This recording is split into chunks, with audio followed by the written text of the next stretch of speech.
अस्सलाम वालेकुम एवरीवन। तो आज की वीडियो में बेसिकली इस वीडियो को हमने 3 पार्ट्स में डिवाइड किया, ठीक है। पहली वाली वीडियो में आप लोगों को मैं बताऊंगा कि आप लोगों ने एमसेंसिस यूनिवर्सिटी के लिए अप्लाई क्या किस तरह करना है। सेकंड पार्ट में मैं आप लोगों को इंटरव्यू से रिलेटेड चीज़ें बताऊंगा, ठीक है। एंड थर्ड पार्ट में मैं आप लोगों को बताऊंगा कि मेरा पर्सनल एक्सपीरियंस कैसा रहा। और मैं भी करेंटली सेकंड सेमेस्टर के मैंने फाइनल्स के पेपर्स दिए, कल मेरा लास्ट पेपर है। एंड फिर इंशाल्लाह थर्ड सेमेस्टर में जब आप लोग आएंगे तो मैं उस टाइम पे थर्ड सेमेस्टर में हूँगा। और मैं फिर आप लोग अपनी फील्ड से रिलेटेड भी बताऊँगा, और मैं आप लोगों को सब जितने एक्सपीरियंस मैंने इन एक साल में किया तो वो मैं आपको पूरा एक्सपीरियंस अपना बताऊँगा। तो सबसे पहले चलते हैं कि अपने एडमिशन के लिए अप्लाई कैसे करना है। तो सबसे पहले आप लोगों ने अप्लाई नाउ पे क्लिक कर लेना है। एमसेंसिस की वेबसाइट ओपन करने के बाद यहाँ पे अंडर ग्रेजुएट सेलेक्ट कर लें, ये आपकी आ जाएगी। देन नीचे जाएंगे आप तो यहाँ पे आप लोगों ने क्रिएट न्यू अकाउंट पे क्लिक करना है। क्रिएट न्यू अकाउंट करने के बाद इस तरह के आपके पास ओपन हो जाएगा। तो आपने अपना नेम, फादर नेम और जो जो डिटेल्स जिन्होंने मांगी हुई हैं वो सारी डिटेल्स आप यहाँ पे इंटर कर देंगे। देन उसके बाद आपको जब आप ईमेल एड्रेस भी डाल देंगे तो आपको एक वेरिफिकेशन कोड आएगा। तो वो वेरिफिकेशन कोड जो है वो आपने यहाँ पे डाल देना है। एंड देन आप लोगों ने इस पर वेरीफाई वेरीफाई पे क्लिक कर देना है। वेरीफाई पे क्लिक करने के बाद नेक्स्ट उस प्रोसीजर पे चला जाएगा। नेक्स्ट प्रोसीजर पे ये होगा कि आप अपनी फ़ील्ड सेलेक्ट कर लेंगे जिस प्रोग्राम में आप एडमिशन करना चाहते हैं, अप्लाई करना चाहते हैं। तो बेसिकली यहाँ पे मैंने जो मेरी अपनी फ़ील्ड है बिज़नेस एनालिटिक्स में सेकंड सेमेस्टर में अभी मतलब थर्ड सेमेस्टर स्टार्ट हो गया। देन आपने वो फील्ड सेलेक्ट कर लेनी है। सेलेक्ट करने के बाद आपने स्क्रॉल डाउन करने के बाद इधर जाके आप लोगों ने सेव एंड अपडेट कर देना है। सेव एंड अपडेट करने के बाद आपके पास नेक्स्ट ऑप्शन आ जाएगा जो कि है क्रिएट फ़ी चालान वाला। अच्छा, अब इस पे जब ये वाला खुल जाएगा ना तो मैं आप लोगों को ये कहता हूँ कि आप लोग जब अप्लाई करने बैठे ना तो आप लोग लैपटॉप पे अप्लाई करें, बिकॉज़ मोबाइल पे कुछ इश्यूज़ आ रहे हैं और वो आपको आगे जाके ख़ुद भी समझ आ जाएगी। बाकी अप्लाई करने का जो प्रोसीजर है ना वो आपको अभी इस तरह पता चल जाएगा। आप लोग ये एक दफ़ा पढ़ लेंगे तो आपको समझ आ जाएगी कि किस तरह आपने जो 25 रुपये हैं कि पहले उस पर 25 रुपये 3 लिंक पे आई थिंक आपके लगेंगे। तो आपने वो 25 रुपये आप थ्रू इजी पैसा भी कर सकते हैं, अमेज़ॉन बैंक की ऐप से भी थ्रू कर सकते हैं, और एक दो ऑप्शंस आपके पास और भी हैं। तो आप ये सारी डिटेल्स पढ़ने के बाद इस तरह अप्लाई कर लेंगे तो ये फिर आगे फर्दर प्रोसीजर्स होते जाएंगे, ठीक है। तो बेटर ऑप्शन ये है कि आप लैपटॉप पे करें। देन अगर आपने देखने हैं पास्ट पेपर्स, मुझसे लोग पूछ रहे थे कि यार पेपर का पैटर्न कैसे होता है, तो यहाँ पे आप लोग देख सकते हैं। मैं आपको दिखाता हूँ entrance test model paper for undergraduate programmes, ठीक है। इस पर आप लोगों ने क्लिक कर लेना। ये सब कुछ वेबसाइट पे ही आपको हर चीज़ मिल जाएगी। देन ये देखें, ये आपको एक प्रॉपर वो मिल गया कि कितने सेक्शंस होंगे और किस तरह डिवीज़न होगी मार्क्स की।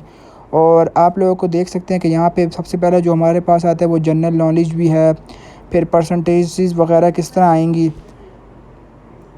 तो ये नीचे आप देख सकते हैं सैम्पल पेपर आ गया। सबसे पहला जो हमारा पार्ट है वो है जनरल नॉलेज का, जिसके 20 मार्क्स होंगे। ये सिर्फ पेपर तो ये नहीं होगा सिर्फ गाइडेंस के लिए आपकी कि किस तरह का होगा। सेकंड जो है वो आपका है इंग्लिश वोकैबुलरी, रीडिंग कम्प्रीहेंशन।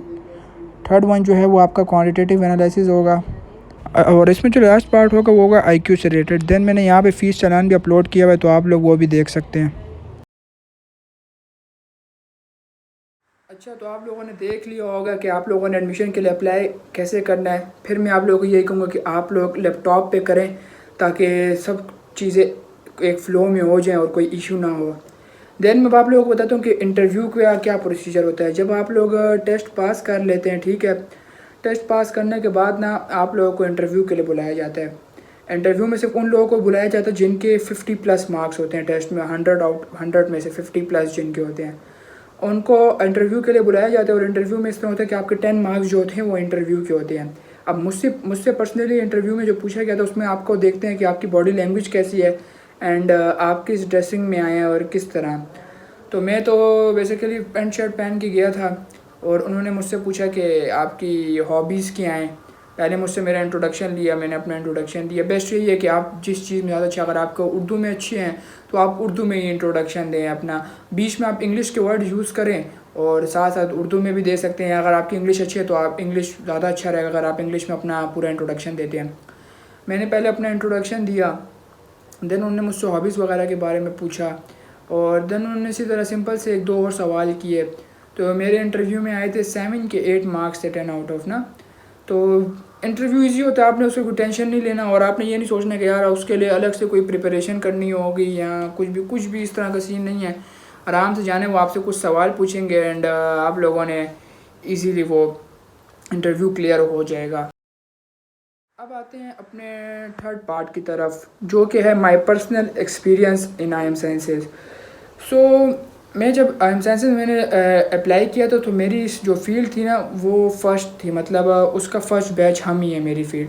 तो मेरी फील्ड बेसिकली जो है वो है बिज़नेस एनालिटिक्स। अब जिन लोगों को नहीं पता इस फील्ड के बारे में, उनको मैं थोड़ा सा बता दूं कि बिज़नेस एनालिटिक्स बेसिकली बीबीए और डेटा साइंस की मर्ज की हुई इन दोनों फील्ड्स को। अगर आपको शौक है आईटी में भी और बिज़नेस में भी, तो ये मैं आपको ये फील्ड में ज़रूर रिकमेंड करूँगा, बिकॉज इसका अभी पाकिस्तान में तो इतना ख़ास स्कोप नहीं आया, बट बाहर मुल्क में इसका बहुत स्कोप है बिज़नेस एनालिटिक्स का। बेसिकली इसको बिज़नेस एनालिस्ट कहते हैं, डेटा एनालिस्ट भी आप बन सकते हैं, आप मुख्तलिफ इसमें चीज़ें आ जाती हैं। तो मैंने उसमें अप्लाई किया, तो मेरा एग्रीगेट जो बना था वो आई थिंक 64 के 66 एग्रीगेट बना था, बिकॉज मेरे पेपर्स में मेरे उसमें एंट्री टेस्ट में इतने अच्छे मार्क्स नहीं आए थे, क्योंकि मैंने तैयारी की नहीं थी। बस मैं जाके मैंने वो जो जहन में है मैंने उस टाइम पे कर दिया। एंड मेरे एंट्री टेस्ट में आई थिंक 59 मार्क्स थे कि 62 आई थिंक मार्क्स थे मेरे एंट्री टेस्ट में। और वो आपके मैट्रिक के मार्क्स और फर्स्ट सेकंड ईयर मार्क्स भी काउंट करते हैं। अभी तो सेकंड ईयर का रिजल्ट नहीं आया हुआ, तो दैट्स वाई मैट्रिक के आपके मार्क्स काउंट होते हैं। तो इन सबको आपके मैट्रिक के मार्क्स, आपके क्या नाम है इंटरव्यू के मार्क्स एंड आपने जो एंट्री टेस्ट दिया, इन तीनों के मार्क्स कैलकुलेट हो करके एक एग्रीगेट बनते हैं। तो उसकी बिना पे आप लोग को एडमिशन मिलता है। तो पहली चीज़ तो मैं आप लोगों को बता दूं कि जब मेरिट लिस्ट लगती है ना, उसमें बहुत से लोग कंफ्यूज हो जाते हैं कि यार मेरा नहीं आया, मैं नहीं हो पाऊँगा। तो मैं आप लोगों को एक चीज़ क्लियर कर दूं कि मेरा भी पहले मेरिट लिस्ट में नाम नहीं आया था, ना मेरा सेकंड मेरिट लिस्ट में नाम आया था, ना मेरा थर्ड मेरिट लिस्ट में नाम आया था, मेरे फोर्थ मेरिट लिस्ट में नाम आया था। तो आप लोगों ने टेंशन नहीं लेनी, तकरीबन 6 से 7 मेरिट लिस्ट जाती ही जाती हैं। जो हमारी बीबीए वाली फील्ड है, बीबीए हो गई, बिजनेस एनालिटिक्स हो गई, इकनॉमिक्स हो गई, सोशल साइंसेज हो गई, हॉस्पिटैलिटी एंड टूरिज़म हो गई, तो ये वो फील्ड है जिन पे आपको मिल जाते हैं कम एग्रीगेट में भी। But computer science, AI and cyber security, software engineering, data science, अच्छा ये फील्ड जो है इनके एग्रीगेट हाई होते हैं। अगर आपने इन फील्ड्स में अप्लाई करना है, तो मैं तो आपको यही कहूँगा कि आपने कम से कम भी जो एग्रीगेट स्कोर करना है तो वो 70 करना है, 70 से ऊपर ही आप अपना एग्रीगेट रखें अगर आपने इन फील्ड्स के अंदर अप्लाई करना है, बिकॉज अब कंपटीशन भी बहुत ज़्यादा हो गया है। तो फिर इस तरह जब हमारा स्टार्ट हुआ फर्स्ट सेमेस्टर, तो हम जैसे कि फ़र्स्ट बैच थे, तो फर्स्ट सेमेस्टर अच्छा रहा, मतलब टीचर्स भी अच्छे थे।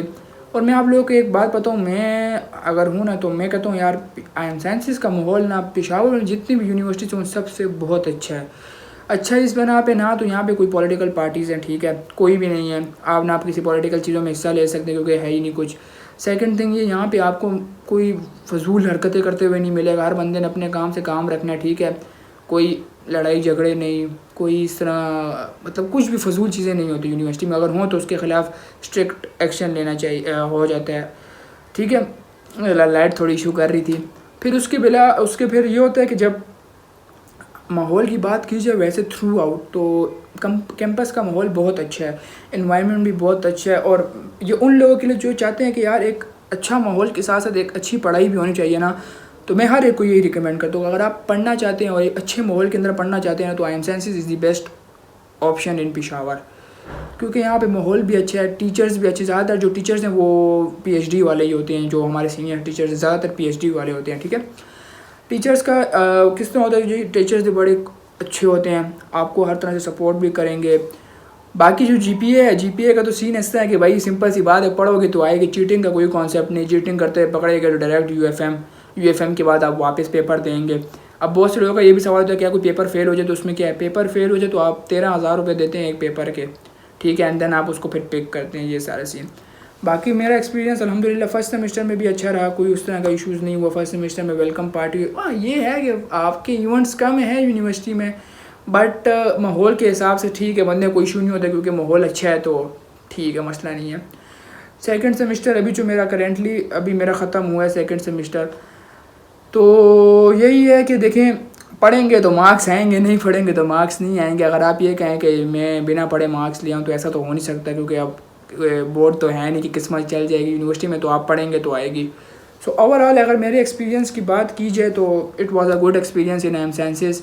एंड अगर मैं किसी को आगे रिकमेंड भी करूँ तो मैं उसको यही रिकमेंड करूँगा कि एम साइंसेस है, कि चाहे वो गर्ल्स हों कि बॉयज़ हों, दोनों के लिए M sciences is the best opportunity. अगर आप CS की फील्ड में आना चाहते हैं, मेडिकल की फील्ड में आना चाहते हैं एंड बिज़नेस की फील्ड में आना चाहते हैं, तो मैं आपको रिकमेंड करूँगा कि आप ज़रूर एम साइंसेस को अपनी फ़र्स्ट प्रायोरिटी रखें।